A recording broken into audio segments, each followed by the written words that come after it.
A very good afternoon, Mr. K. Shanmugam, Minister for Home Affairs and Law, Republic of Singapore, Ambassador Gopinath Pillai, Chairman, Institute of South Asian Studies at NUS, and Ambassador at Large, Ministry of Foreign Affairs, Singapore. Distinguished panelists, Your Excellencies, ladies and gentlemen. My name is Vani, and I have the pleasure of being your MC today.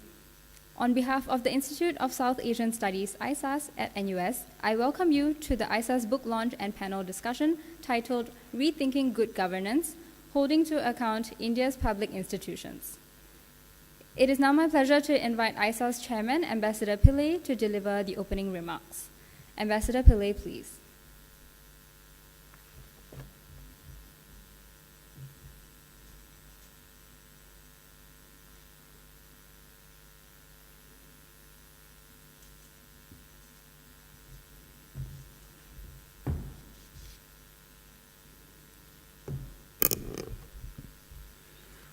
Good afternoon, Minister Shanmugam, Mr. Joe Pillai, panelists, ladies and gentlemen. I thought since we have a star-studded panel, and including the Minister and Joe, I should spend maybe a minute to talk about them before you talk about heavier subjects contained in the book.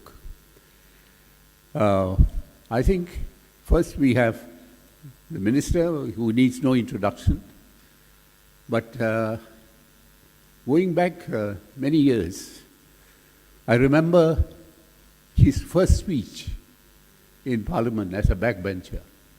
It was an outstanding speech, and I was not so much impressed by his first-class honors, but more by his speech on that day. It's talked about minorities and several other issues which were very close to my heart, and I thought he delivered it so well for a 25-year-old young man. That was quite an achievement. Then, of course, Joe.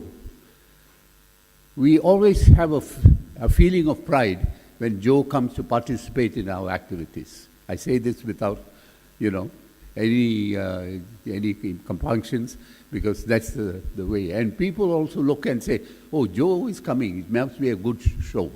So thank you, Joe, for being here. Then I have to mention my two very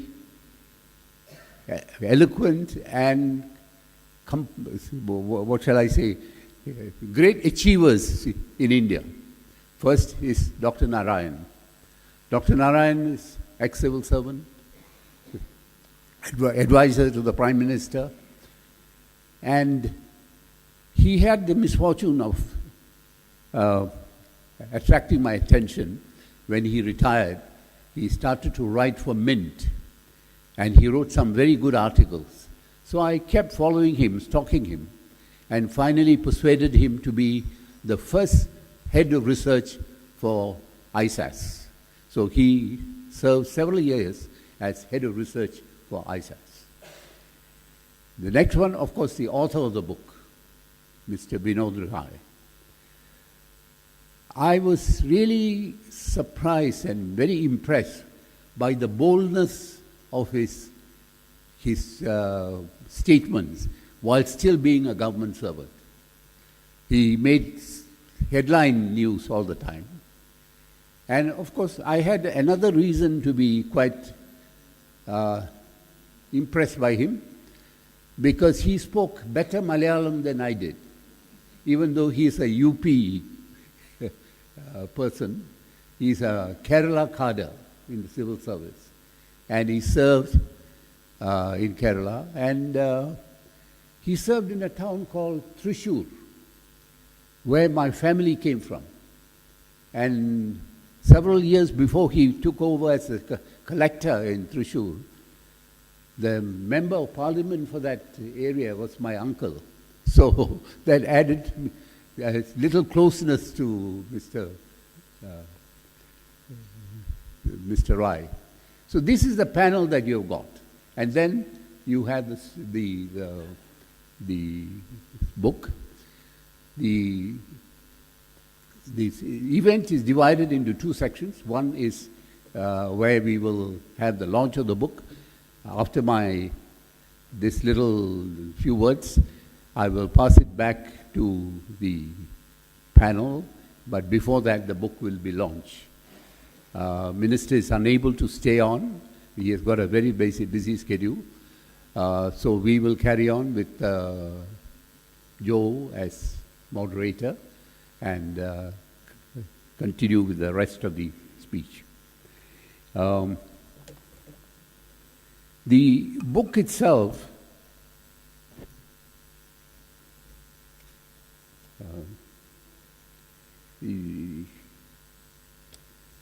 Mr. Vinod Rai has spent the earlier part of the book talking about the Parliament, and he has made some very, very strong statements, and this would be discussed, I'm sure, quite in detail as we go along. Any democratic system that survives, that serves and becomes effective when it is when its public institutions are strong. Public institutions serve as the pillars that support the foundation of any democracy. In India, the autonomy to these institutions, such as Reserve Bank of India, the Parliament, the Supreme Court, and the Central Vigilance Commission, have indeed made its democratic system much stronger. However, the recent past has seen institutions such as the Election Commission, the Parliament, and the Supreme Court come under severe strain, with their credibility being questioned by the general public. In the book, Mr. Rai begins with the critique of the Indian Parliament.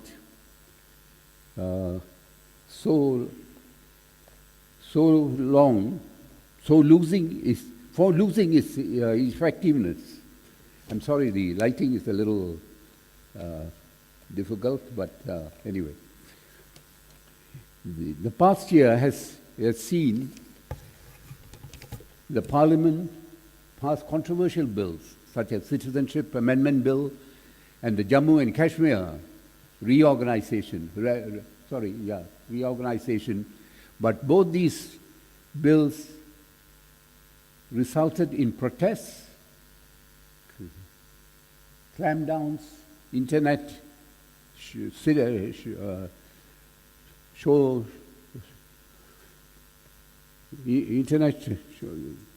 shutdowns, curfew, and violent protests. The continuous nature of these bills, contentious nature of these bills, raised many legal challenges, which the Supreme Court had to take a call. In the case of the Citizenship Amendment Bill, the Supreme Court postponed the hearing of the pledges, challenging the constitutionality of the law, and refused to delay the implementation of the law. The book by Mr. Rai analyzes 10 Indian public institutions and helps us to understand the correctiveness that can restore credibility and earn back the people's trust. It does not go into details about each of the institutions. It does, in many cases, though, highlights the strengths and the context and causes causes that might have led to their weakening. Mr. Rao speaks of the concept of vertical accountability, where informal institutions such as NGOs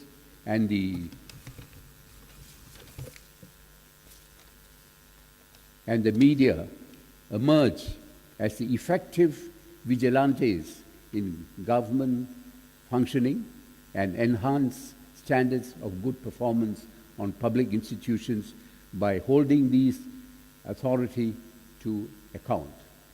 Generally speaking, the situation in India is perhaps little better than some of the other countries in Asia, in spite of this very visible deterioration of the standards. I shall leave it to Mr. Rai and the others to talk about the book further. I congratulate Mr. Rai for this book, and I'm very happy that ISAS has been asked to do the selection, not only because he is a visiting fellow, but he really thought that we could do a better job on this in Singapore. I would like to request the people who are present to participate in the discussions as it deserves quite detailed clinical analysis to make it more interesting. Ladies and gentlemen, I leave you with the panelists, and I think we will now proceed with the launching of the book. Yeah?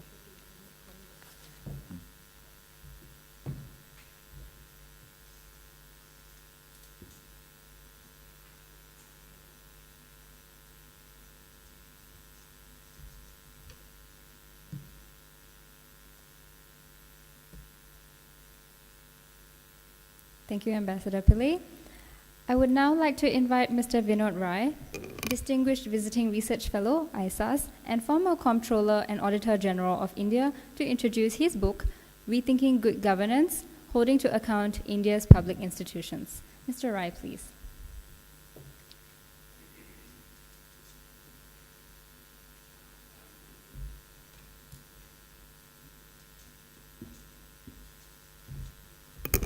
Thank you, Vani. Mr. Minister, Mr. Pillay, and distinguished members who've taken the afternoon off to be here this afternoon.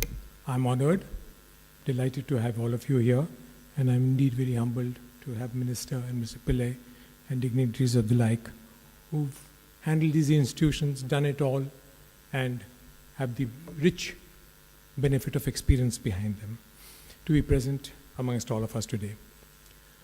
Let me start by saying that when India gained independence in 1947, the country was an amalgam of a people who were multiracial, multi-religious, multicultural, multi-political. It was a country in which 565 princely states had been integrated.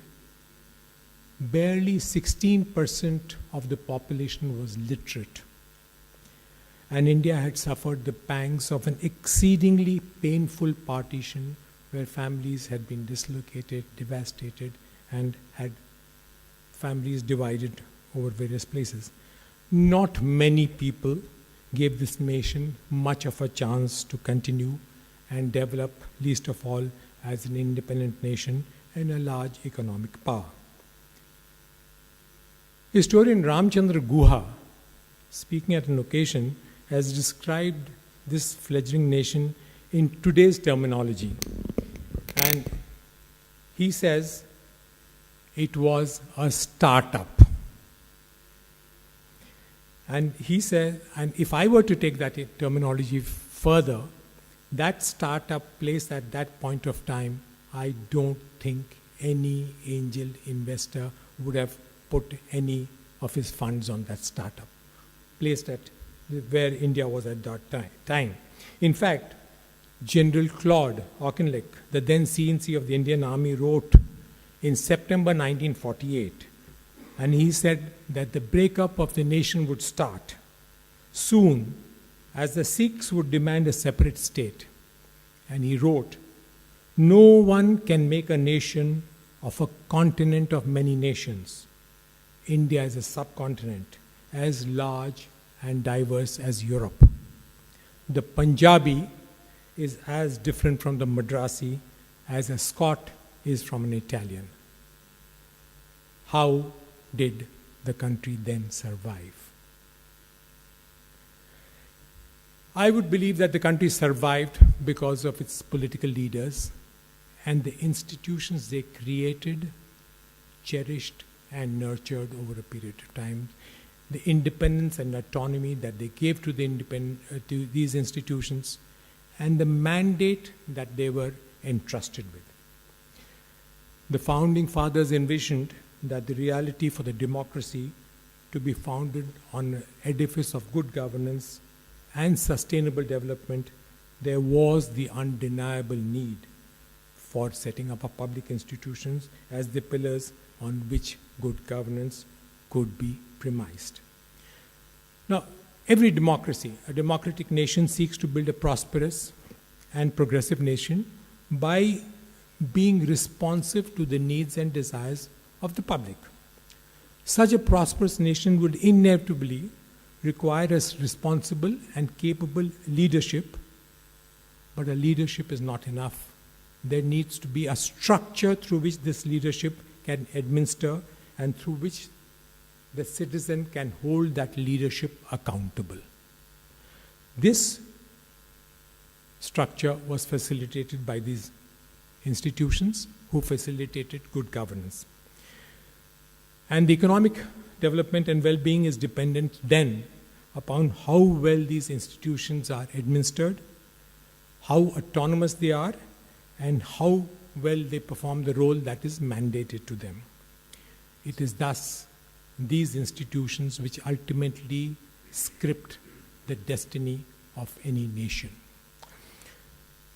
Now, institutions were mere structures. Their functioning is entirely dependent upon persons who man these institutions or these structures. Given the same machinery, or for that matter, if I were to take an example, given the same Formula One car, why does one driver drive it much better than the other driver does? Probably because of his capability, his competence, and his commitment to driving the car better. So, India saw the birth of institutions such as Parliament, Supreme Court, Central Election Commission, Office of the Auditor General, and Union Public Service Commission, etc., from the Constitution itself.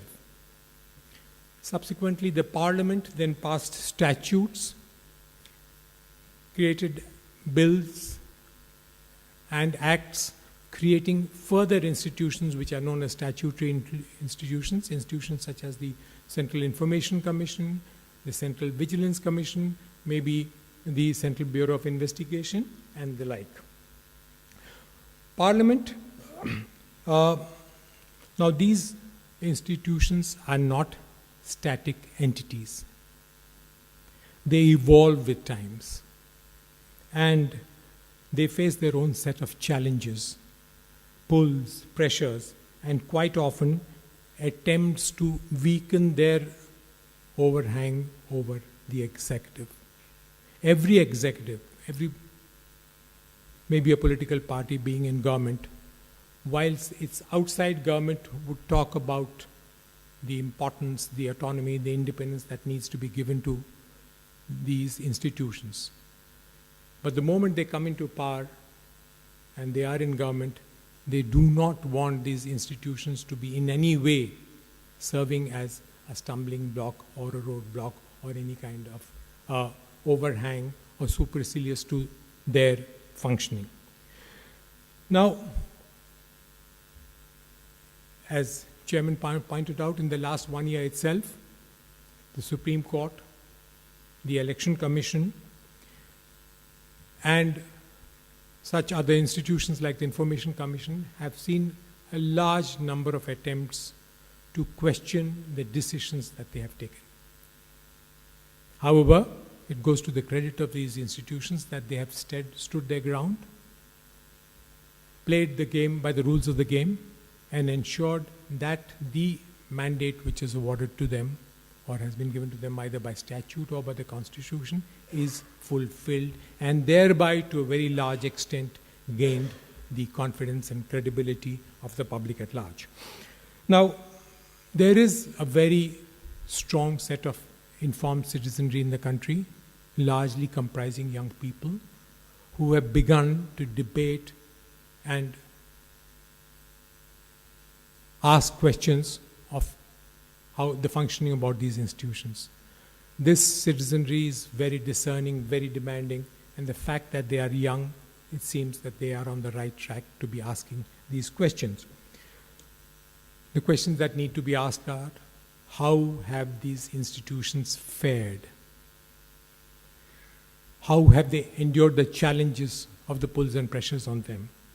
And how do they stand today? How can they be calibrated against the original institutions that were created by the visionary political leaders?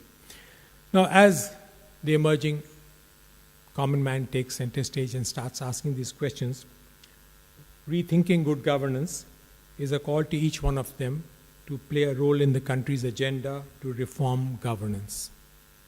This book attempts an insightful analysis of the role played by these institutions, which are vital to the functioning of the democracy. I've examined 9 of them. While being positive and non-contrarian in its approach, the book offers suggestions for a better and more transparent administration. I've tried to make the point that these institutions help to foster an environment of trust between the government and its people, thereby enhancing prosperity and well-being.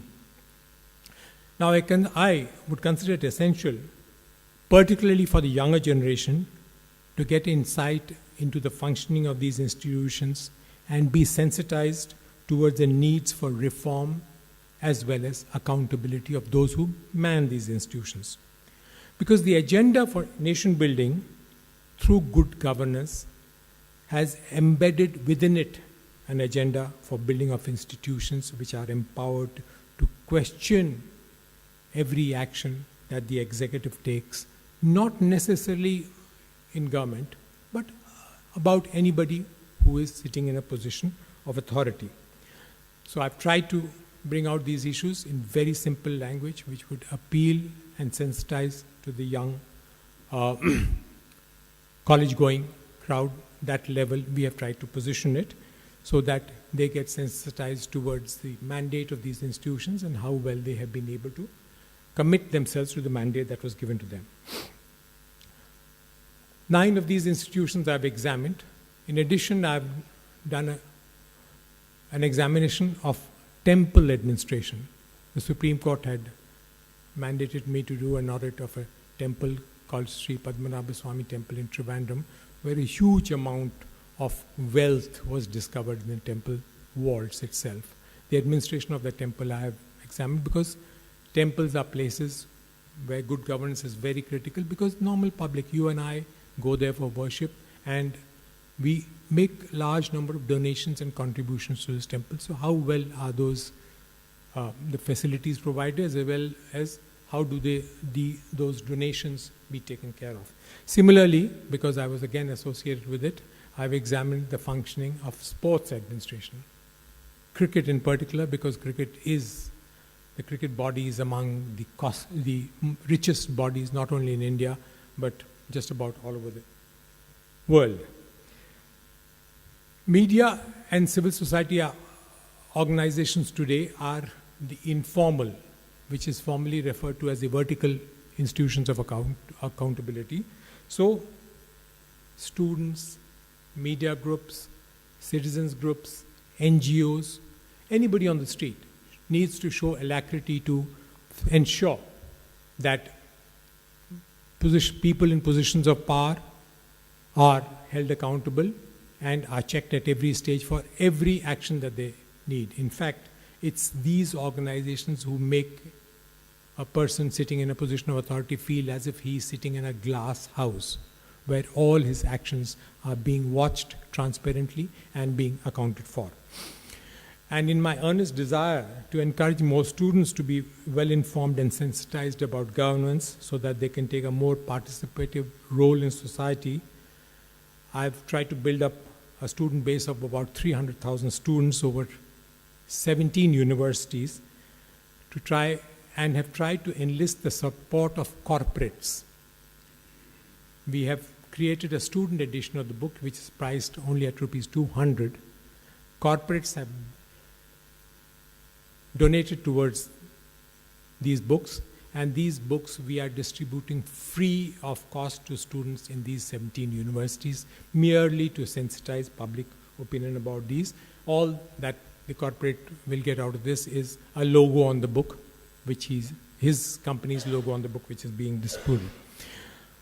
I don't want to say more at this stage. With these few words, ladies and gentlemen, I commit and recommend the book to you.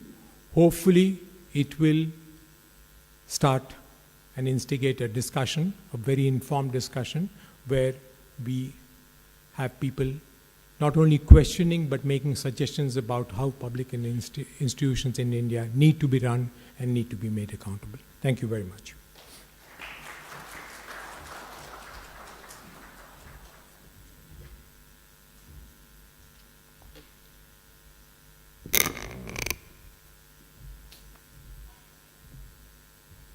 Thank you, Mr. Rai. Next, we have the launch of the publication. Ladies and gentlemen, it gives me great pleasure to invite our distinguished guest of honor, Minister K. Shanmugam, and Ambassador Pillai to join Mr. Rai on stage for the launch. Minister and Ambassador Pillai, please.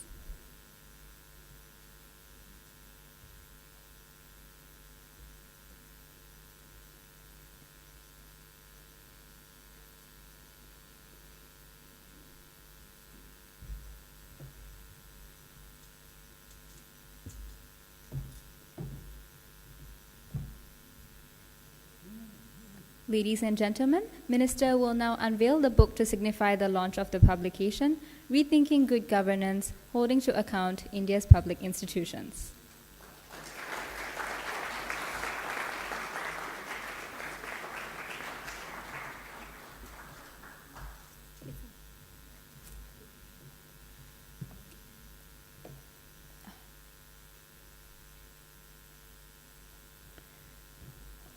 Ambassador Pillai will now hand over a copy of the book to Minister.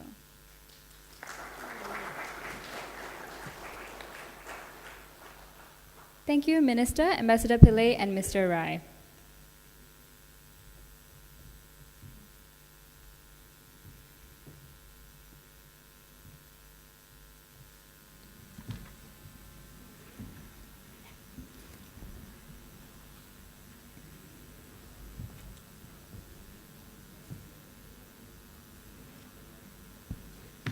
Ladies and gentlemen, thank you for your patience. We will now proceed with the panel discussion titled Rethinking Good Governance, Holding to Account India's Public Institutions.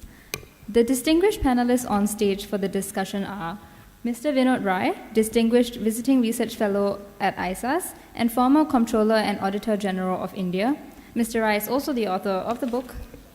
We also have Dr. S. Narayan, Visiting Senior Research Fellow, ISAS, and former Economic Advisor to the Prime Minister of India, Professor Tan Taeyong, President, Yale NUS College and Deputy Chairman, ISAS, and Mr. J.Y. Pillai, Rector, College of Alice and Peter Tan, NUS.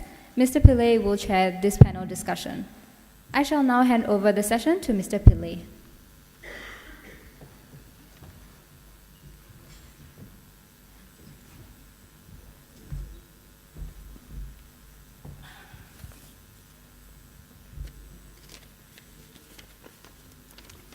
Well, good afternoon, ladies and gentlemen. Welcome to this symposium.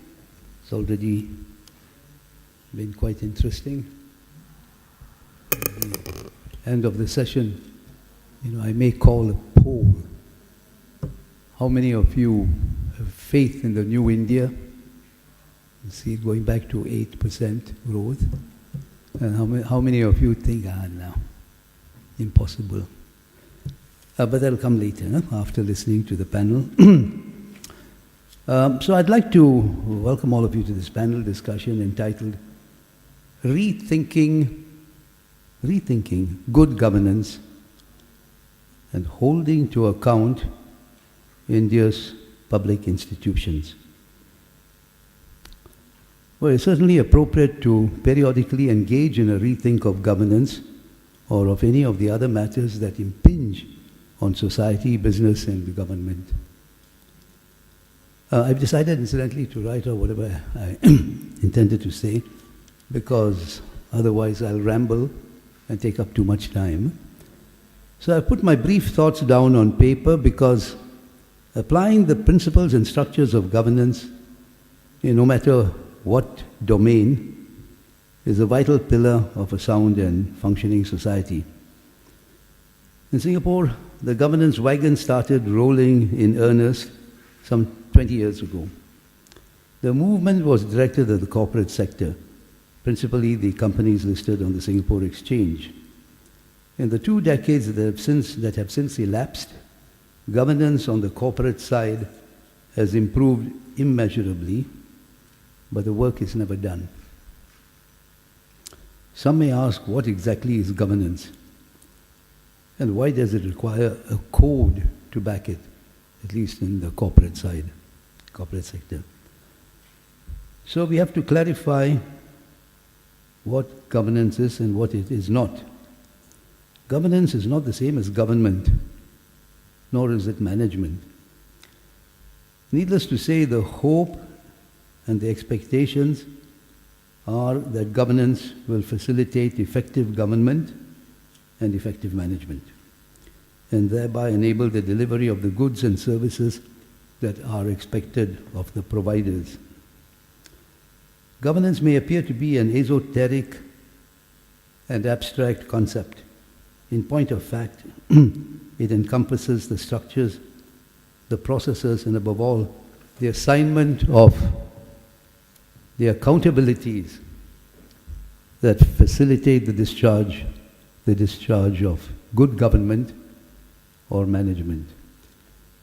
What converts good governance into good government or good management is the quality of the people who lead those organizations and the process by which they are selected.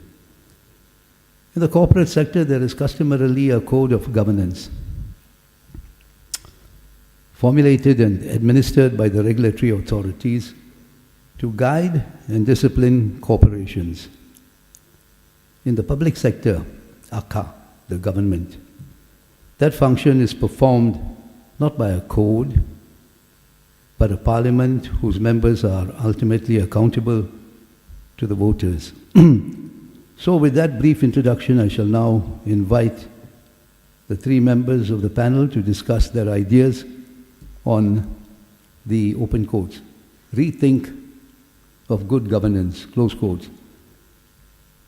Please note that the title refers to governance and not to government. And thank you. Who would I like to speak first? Would you like Mr. Narayan? So Mr. Narayan will be speaking first. His curriculum vitae is set out already in the documents that were distributed, so I don't have to decide it. Yeah, come, Mr. Narayan. I can speak from Yeah, sure. Yeah. Thank you, sir.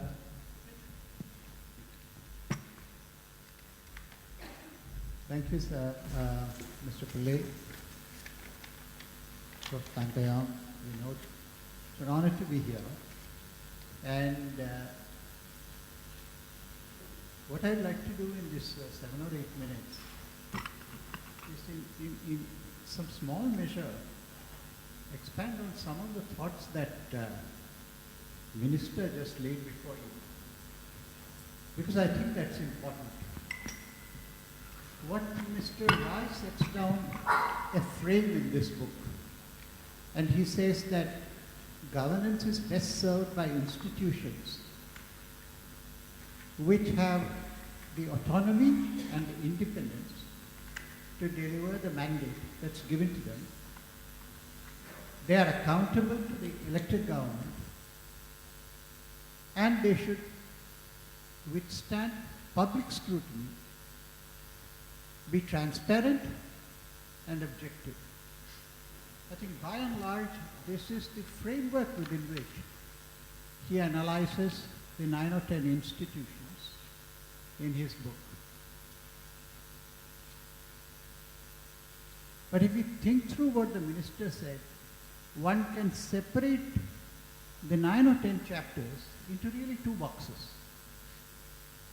There's a box that consists of the Supreme Court. the Parliament, the Election Commission, and the CAG,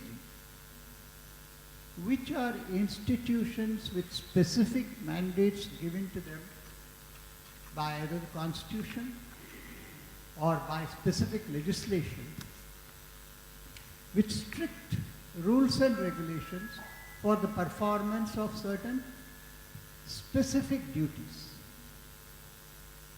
It's a very rigid structure. And people's, it's like traffic. You drive on the left side or the right side. You can't drive on both sides of the road. And therefore, for these institutions, the credibility, the public credibility of understanding and accepting that the decisions taken by these institutions within the mandate given to them is extremely vital for the continuance of the governance, the structure, or even the democratic structure. But it has to be a given. And where Mr. Rai raises the questions about certain perturbances that are happening in the decisions of these institutions is a case of serious worry, and a matter which, if we go back to the test of public accountability, transparency, and objectivity, is what is starting to get questioned. But when you come to the other box, and that box I would say consists of civil service, the Central Vigilance Commission, CBI, etc., I would like to submit that here one is on a different footing altogether.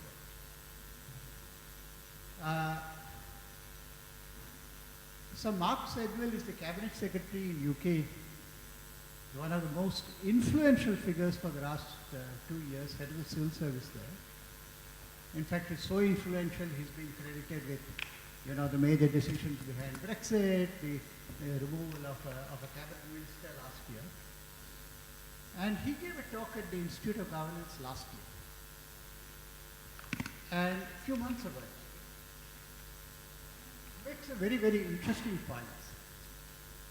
He said when democratic governments get elected into power, they no longer come with purely, it's not a kind of a revolutionary ideology that they are bringing to the table every 5 years. What they are bringing every time is a program, is a project, is an idea, is a plan, is a roadmap for implementation. It's not they are saying, okay, I'm bringing a socialist pattern of society here in the next 5 years or whatever. And he makes the point that once a government lays down a plan, let's say a Swachh Bharat plan, a kind of Make in India plan, etc.,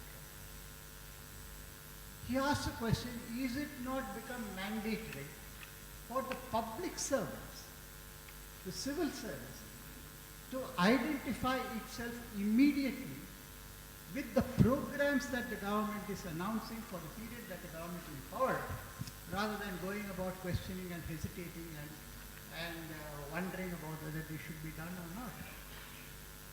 So the identity of the elected government, the identity of the civil service for the period that the elected government is in power, is absolutely essential to ensure that good governance is delivered during the period that a particular government is in power.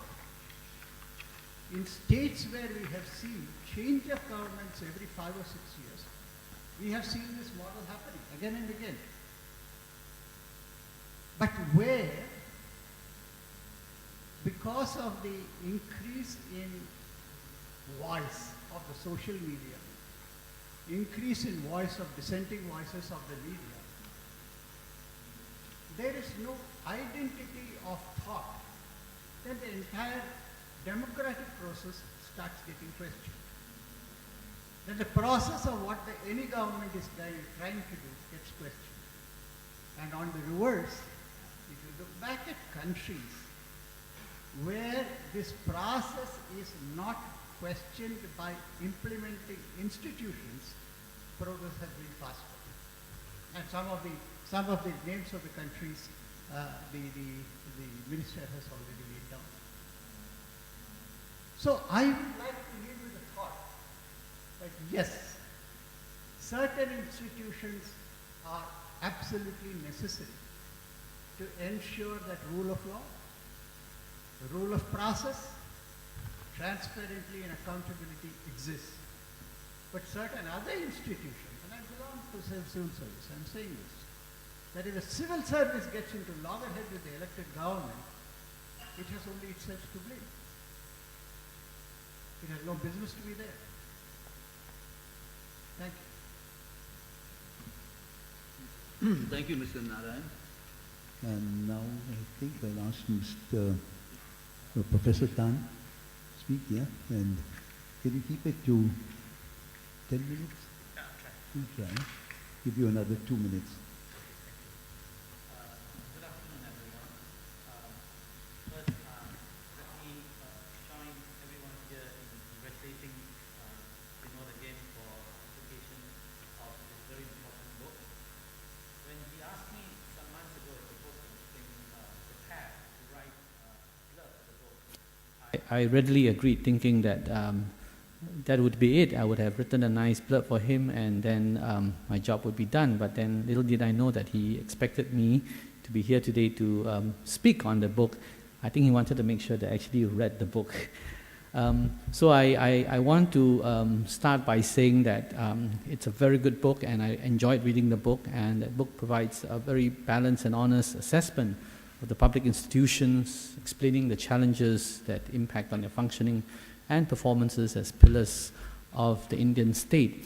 I was also thinking, beyond this sort of summary, the key ideas in this book, what should I say and how should I approach this afternoon's session. And I thought I could try to do it as a kind of a scholarly review of a book, but then I thought that's not very fair, because I don't think this is written in a way as a kind of a scholarly enterprise, although the approach is very learned. So I thought the best way for me is to perhaps share some takeaways which I have of the book, reading it as an outsider, as an observer of India, and not as an insider. So what I thought I will do in the next few minutes is just to share some takeaways that I have from reading this book. I think the first takeaway is, I think, the importance, the predominance of the overlay of the political context on the institutions that are being discussed in the book. If the political system is right, robust, and accountable, most things will flow from there. And India, as we all know, and we've just heard earlier, has had a great starting point. It's a functioning democracy. And as the author himself asserts, the greatest gift that we Indians have is the gift of democracy, and democracy has kept India intact after independence from colonial rule. So the author had also shared earlier in his presentation the early years of independence. Many observers had actually predicted that the country would not last long in its existing form because of its profound social, linguistic, religious, and ethnic diversities. India would invariably break up into separate nations. One authoritative book from the early 60s, The Most Dangerous Decades by Selig Harrison, which dealt with India's separatist threats, was widely cited that India would dissolve or break up. But India has not dissolved. Another widespread expectation was that India would not remain a democracy for long. The assumption then, as now, was that democracy was not compatible with absolute poverty or with majority illiteracy. Again, this view has been belied by events. So perhaps the most important reason why India has remained intact as a country is because it is a democracy, and perhaps the most important reason why India has remained a democracy is because it developed, following colonial rule, a set of public institutions that served as pillars supporting the foundation of a robust and vibrant democracy. But remember the context. These institutions were developed at the time when India needed them most, during the first 2 decades following independence, coinciding with the premiership of Nehru. This period from 1947 to 1964 is of unsurpassed importance, most historians would agree, during which the state stabilized itself and became a developmental agency that aspired to penetrate all areas of society's life while showing that it could be subjected to democratic procedures. At that time, to maintain their newly won independence, Indians would have to entrust their future to a national state whose central responsibility would be to build a constitutional, non-religious regime, extend social opportunities, and maintain sovereignty in the national agenda. But over 70 years, the context has changed.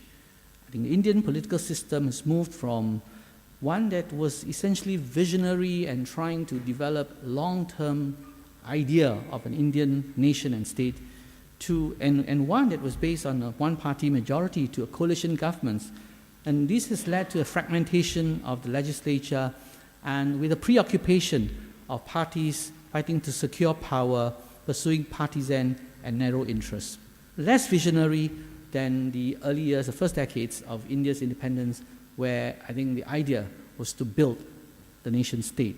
As a consequence, there has been a distinct decline in recent years, according to the author, in the effectiveness of Parliament as an institution of accountability and oversight.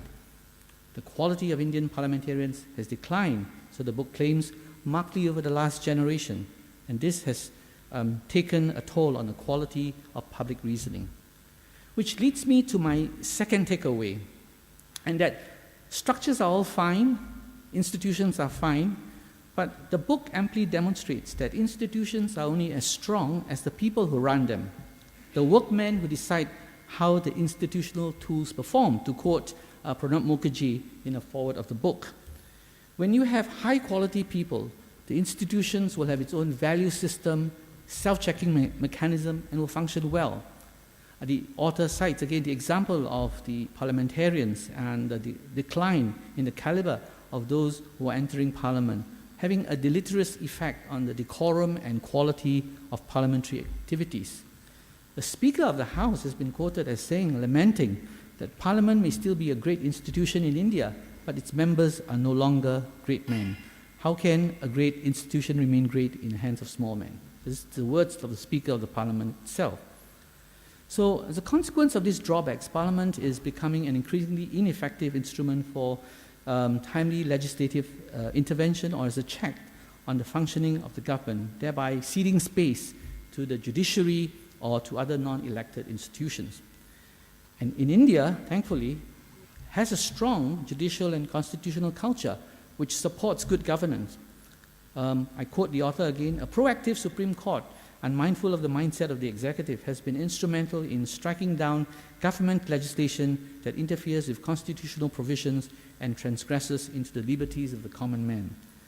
But like the Indian Administrative Service, which since the 1990s has had great difficulty attracting qualified people because there is so much money to be made in the private sector, best quality and best paid lawyers are reluctant to accept judgeships. India has one of the lowest ratios of judges to population in the world, and the senior judiciary appears to be in no hurry to fill the large number of vacancies below them. In some parts of India, a quarter of all judgeships are empty, and as a result, one of the biggest problems that the Indian judicial system faces is the gigantic backlog of suits, which currently amount to some 27 million by some account. And as has been mentioned by the book, justice delayed is justice denied. And someone even calculated at the current rate at which India's courts go through proceedings, it may take some 200 or 300 years to clear the current judicial backlog. So my third takeaway from reading the book is that it's all not doom and gloom, because India's problems with governance or perceived problems with governance is neither to do with the weakness or the incapability of the state. It has to do with its priorities. When it wants to do well, the institutions can perform very impressively. And I think the mention of the Election Commission is a good example of how it has done well. Every successive Indian election is by definition the largest democratic exercise in history. India has been able to successfully organize and monitor fully computerized national polls involving 900 million voters, and it presides over free and fair elections that Western observers say bear comparisons to most first world countries.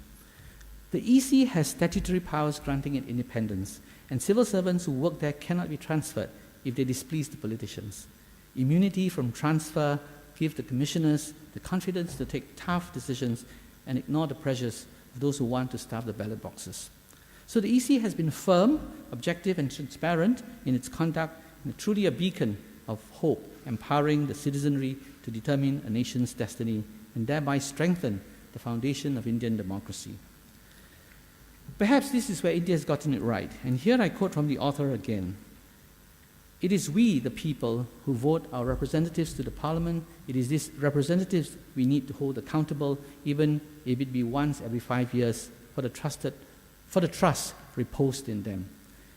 In the past 70 years, India has shown a remarkable resilience and capacity for governing a huge, complex, continental-sized country.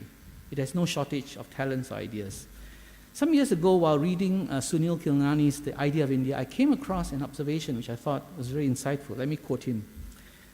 I quote, "In entering the world as a state, India has had to cut its own modern garb. For Indians, this self-fashioning has brought discomforts, pains, and risks, but it also brought them new liberties." Close quote. This fashioning has bequeathed India with an array of agencies to which are entrusted the delivery of stability, growth, distribution, security, and justice to the people.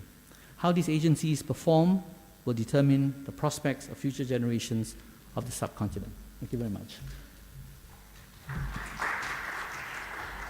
Thank you, Tayong. Mr. Rai, would you want to say anything at this stage, or should we open the public? Yeah. Okay. You've heard Mr. Rai earlier. And yeah. Now the floor is open. Lots of eager people, eager beavers. I think that hand went up first. Huh? Yes, sir.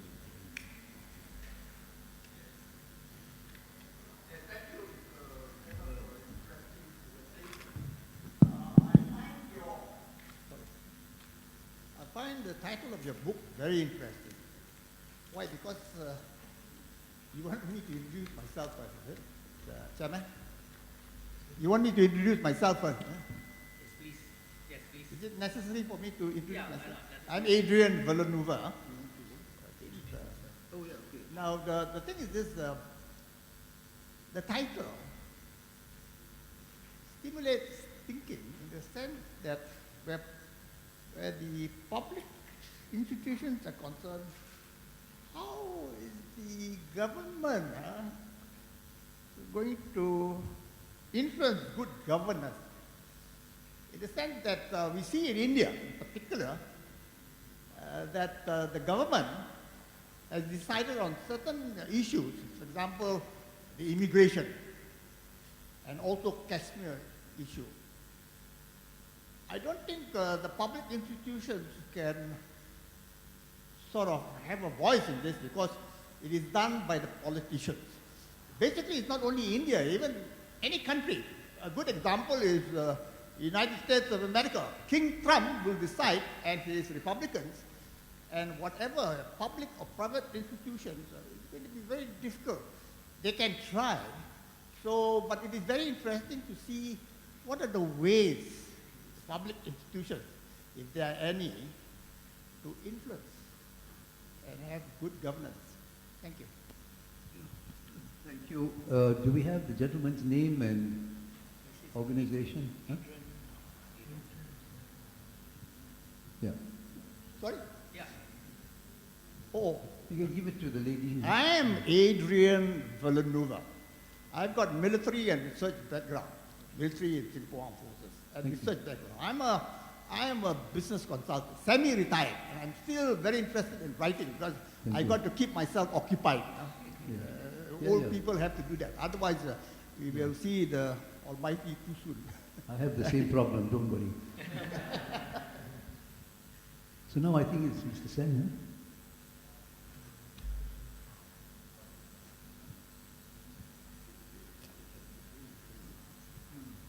Thank you very much for this much timely and needed book. Accountability and transparency are very much the spirit of the month, and I agree with Prof. Tan that it's these things which have kept India democratic. But is it possible to have too much of a good thing? Is too much accountability not harmful? I mean, that's how I would understand the question that the minister posed us, and I would illustrate it in 2 or 3 examples. First, a government might spend a lot of money and produce a big project, and elections come, and the next government, in the name of accountability, will tear it down. So, if there is perfect accountability, there can only be perfect short-term decision making.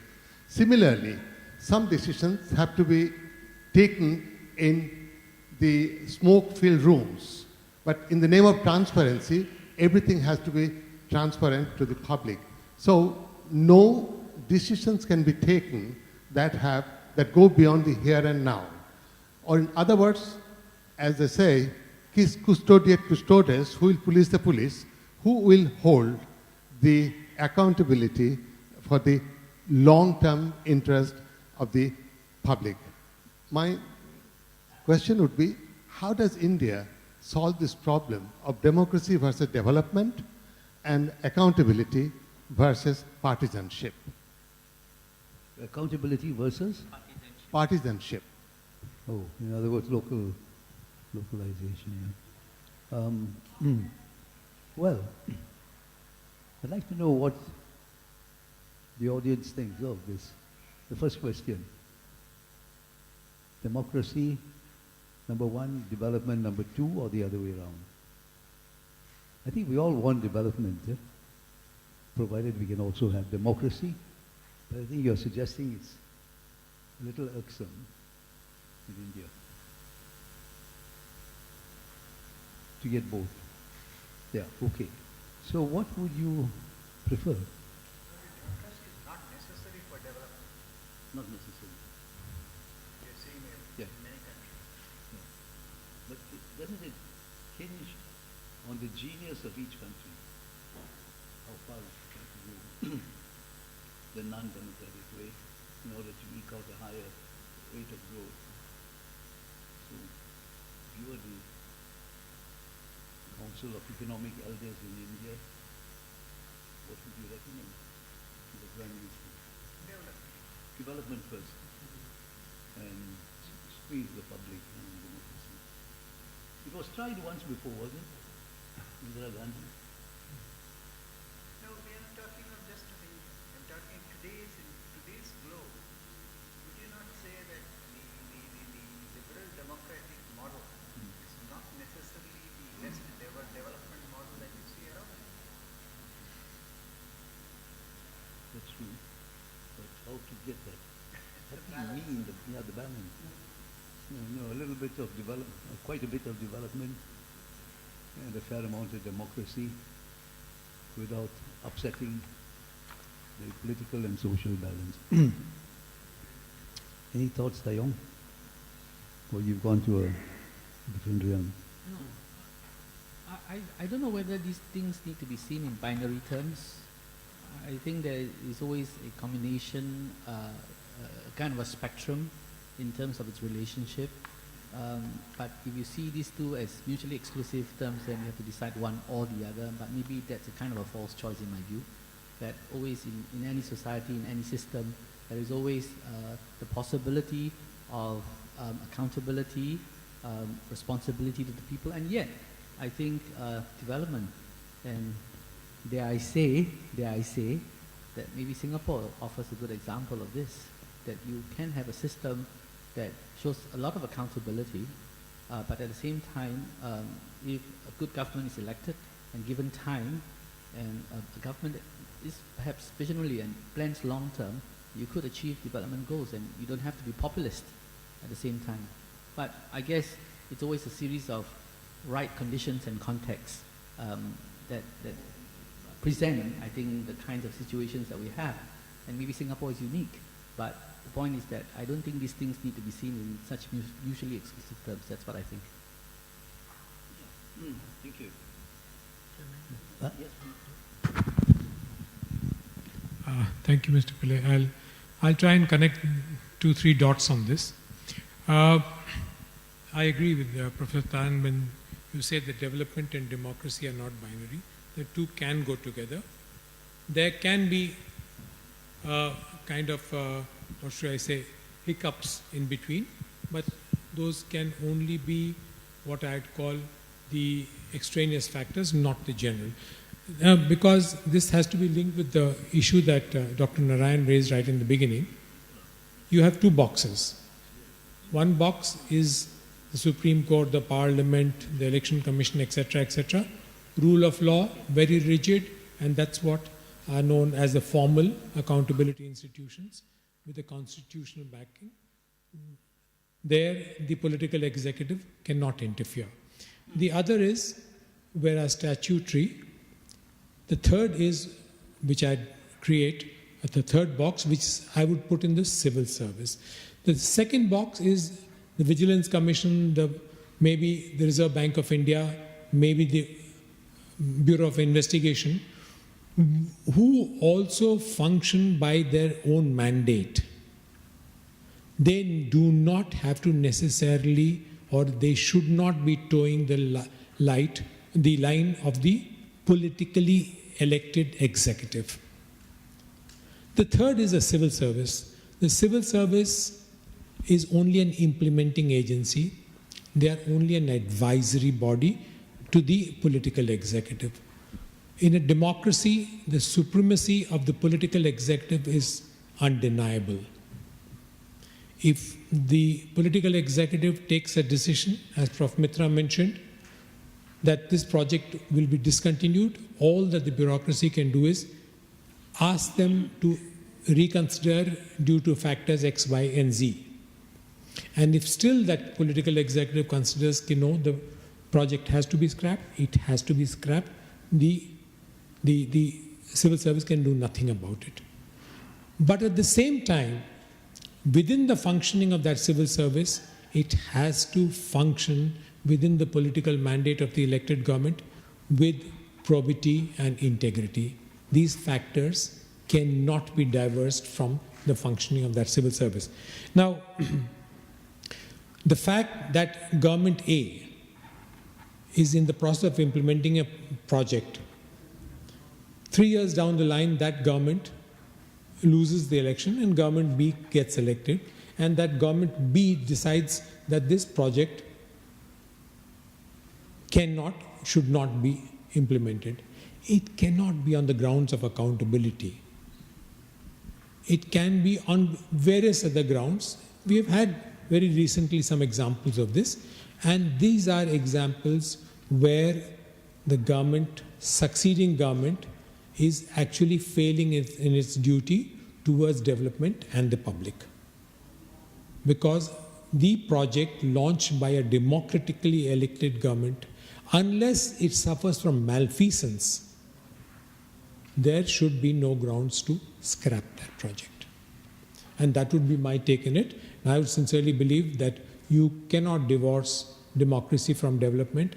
After all, countries around the globe, with the gift of democracy, have developed and have become superpowers, economic superpowers. So you can certainly have both of them going together. Thank you. Okay, gentleman over there. Yes. Your name, please, and institution. Yeah, my name is Laxmi Narayan. Actually, I own an IT services company here in Singapore. And I wanted to point out a few things, particularly about the accountability of the public institutions in India. I have a few points to mention to the panel and get your opinion or take on those points.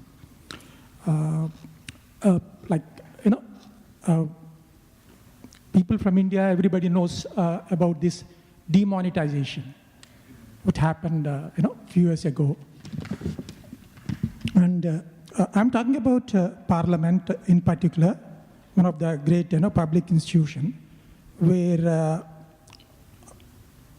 I'm not sure until today, was there any statistics given to the lawmakers or by the government and the parliament itself, which is the highest institution for these lawmakers.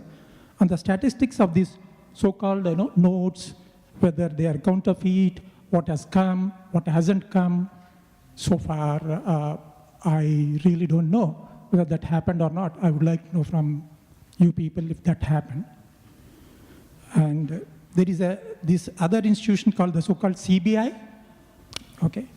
And everybody knows about this case regarding the famous industrialist Malaya, who is in UK as of now.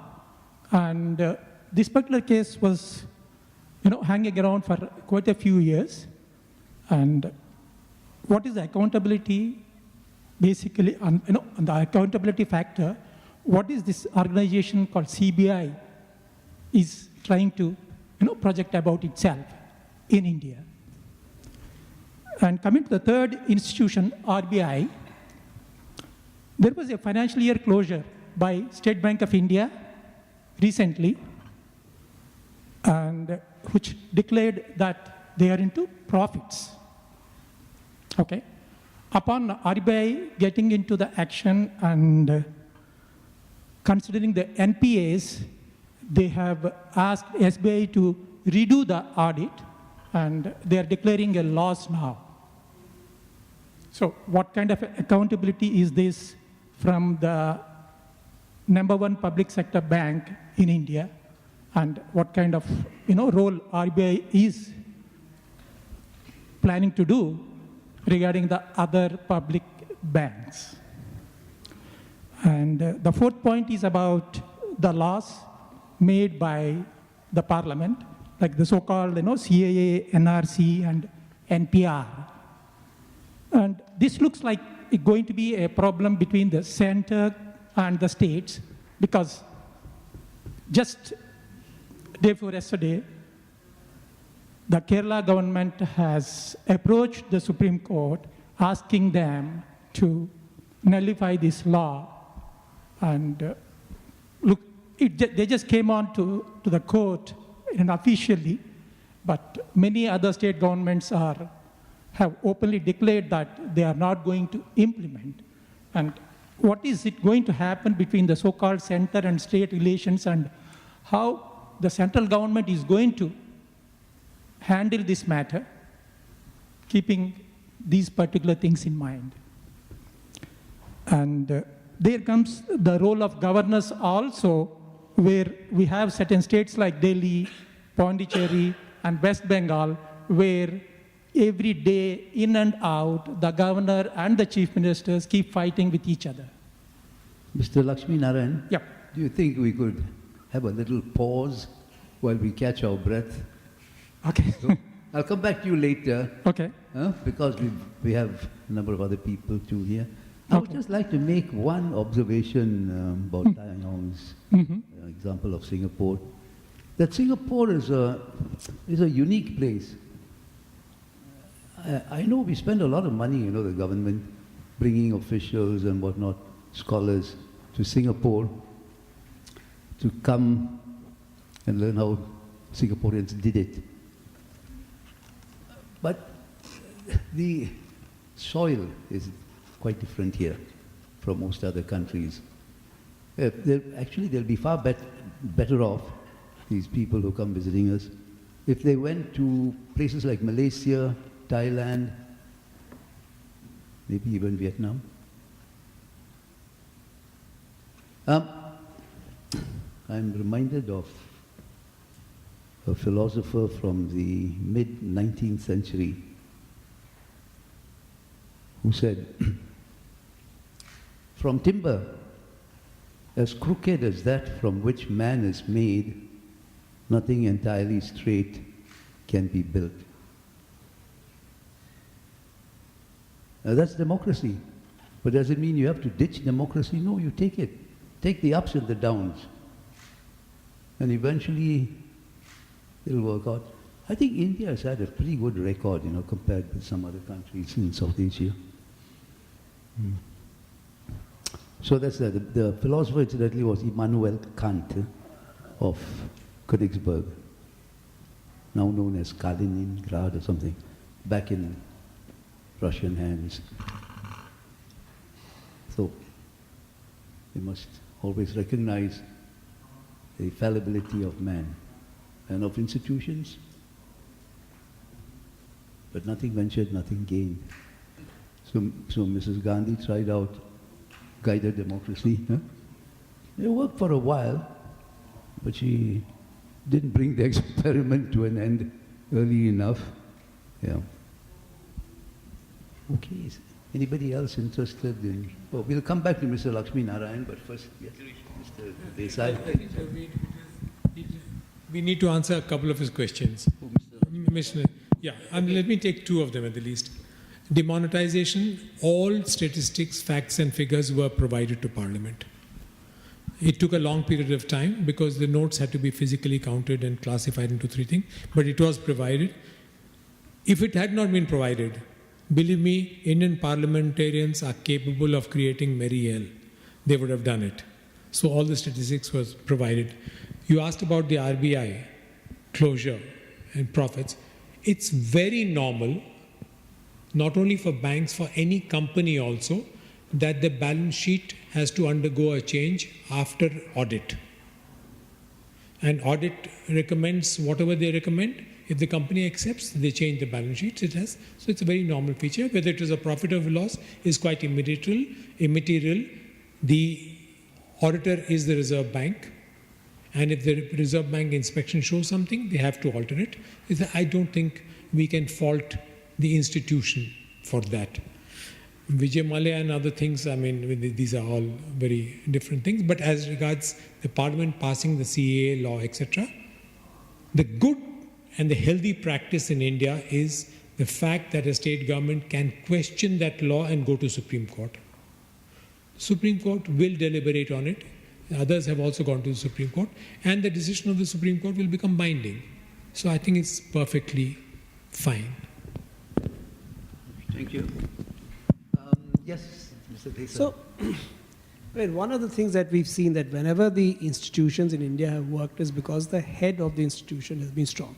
We talked about the Election Commission. You had Session who actually changed it. You changed a bit of the CAG when you were there. So I think this the selection of the person who heads it is very important. In the case of CBI, it was decided that you would have the Prime Minister and the opposition leader and the judge to decide on the head of the CBI. So at least there is some neutrality. Why can't we have a system like the American system where confirmations by the Senate is openly done for key positions, or 9 places that you have mentioned in your book? Have a confirmation for the heads of those units so that it's transparent, it's debated, and you probably, more likely than ever, you'll probably get a good man there. In fact, that is under discussion. But you will still accept that invariably the person who is recommended by the president as the judge of the Supreme Court in the US, despite Senate interference, etc., also gets carried away because ultimately it's majority that matters. But in India also, the practice of a collegium, in the sense that selection of a committee of the Prime Minister, the leader of the opposition, and a nominee of the Supreme Court is been making the selections, and it is working. So I think that system can continue. But unfortunately, what happens in that is also, if there is a difference of opinion, the majority counts. And the majority will always be of the government in power. So in this particular case, where 2 CBI directors were selected who seem to have gone Ori. It's there in the book. Were selected and gone Ori. Were selected by this process itself of the Prime Minister, the leader of opposition, and the Supreme Court nominee.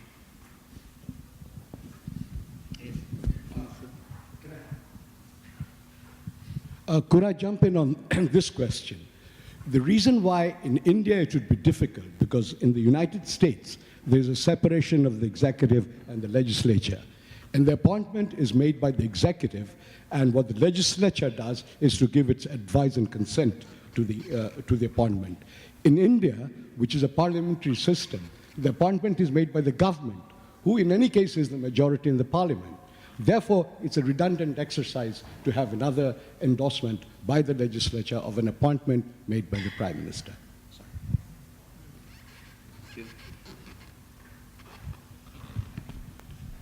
So, if there's no other person who wants to... Yes. Oh, over there are two, huh? One. I thought I saw two hands, maybe the same person. Thank you. My name is Dipinder. I work for the Institute. If I may take a few semantic liberties and turn to the role of two informal institutions, civil society and the press. This is the age, the digital age and the age of information flows, and these are two institutions that hold up a mirror to the official institutions and for greater accountability. Could I ask the panel to talk about the role of these two institutions, to what extent they could be constrained or enabled? And I'm thinking of the irony that if you look at any dystopian version of the future, they all centered around the state controlling information flows in their entirety. So if one was to look ahead, where do you see any checks and balances coming in? Thank you. Thank you, Janak. And anybody? Here I have a thought that civil society as well as the media, you say they are holding a mirror, but I do believe that the mirror is getting fractured in the sense that the picture that the civil society and media are presenting to the public gives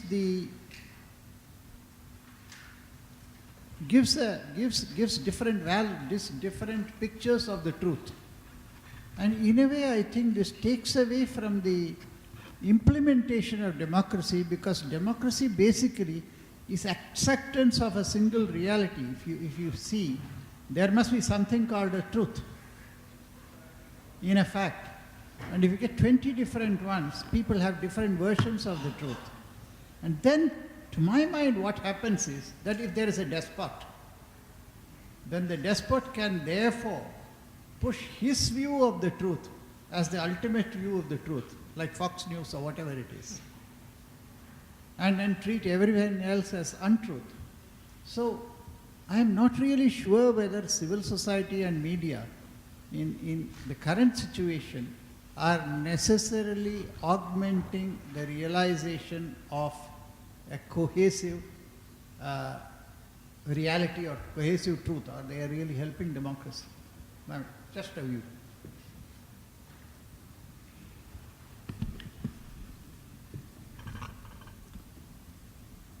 No. Mr. Laxmi Narayan, did you want to continue? How many more points do you have? Huh? 3. Okay. This is regarding the judgments. The other point, what I wanted to mention earlier, we had a typical scenario. This judgment was given by the Supreme Court. In fact, okay, this is about the disqualification of MLAs from the recent disqualification of the Karnataka speaker's decision, actually. So I don't know. Means whether I'm wrong, or whether that's what is the norm. But the judgment given by the Supreme Court is, they were saying the speaker's ruling is right in disqualifying those MLAs, but they are permitting these people, these so-called disqualified legislators, to contest immediately again. So what does it, show? Basically, is it a ploy, or is it a game, or is it a pure judgment? I don't understand that. And the next one is regarding the... Excuse me, Mr. Laxmi. Yeah, sorry. I thought our session would end at 6:15, but now I have a news here from our Secretariat that we have just 10 minutes, and that was written 3 minutes ago, so 7 minutes. So, do you want to continue, or? Just 2 more minutes. And the other thing is about another public institution. This is the CEC, Central Election Commission. When the government of India introduced these electoral bonds, have they taken CEC into confidence, or it is their own, and why it is going to the court, and court is asking CEC again? Is this how the whole public institutions work in India, or I'm again? No, see, the issues that you are raising, there's a Supreme Court verdict. We are nobody to question that verdict. Supreme Court, in its wisdom, has taken a decision. That's it. Now, the CEC, whether they questioned or they considered or not, we don't know.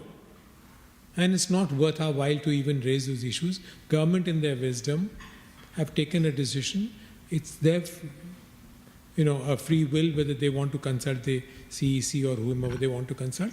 Normally, governments would, but those are not issues that we can raise, Basically, I'm just pointing out my observation because we are talking about the so-called public institutions in India, right? That's what is my primary motive is. It's not that I'm here to criticize somebody or I'm trying to, point out the locane, but I'm trying to, express my views basically.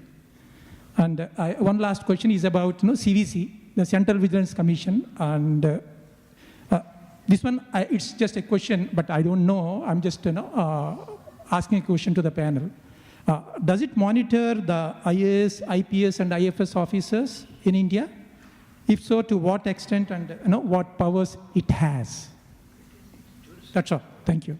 Thank you, Mr. Laxmi Narayan. And with that, I think we'll bring this event to a close. Thank you very much for your cooperation, your contributions. And if all Indian voters were as reasonable, moderate as you, there will be no problem with democracy development. That's our job now. Yeah. Thank you. Thank you.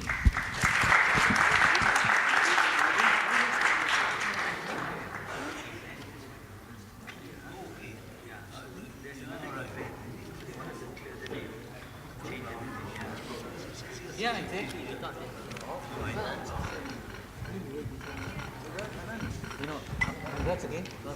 Thank you, distinguished panelists, for such an interesting and engaging discussion on the publication. Ladies and gentlemen, with that, we have come to the end of the ISA's book launch and panel discussion. Thank you for joining us. We look forward to seeing you at our future events. Please join us for a tea reception at the foyer. Have a good evening.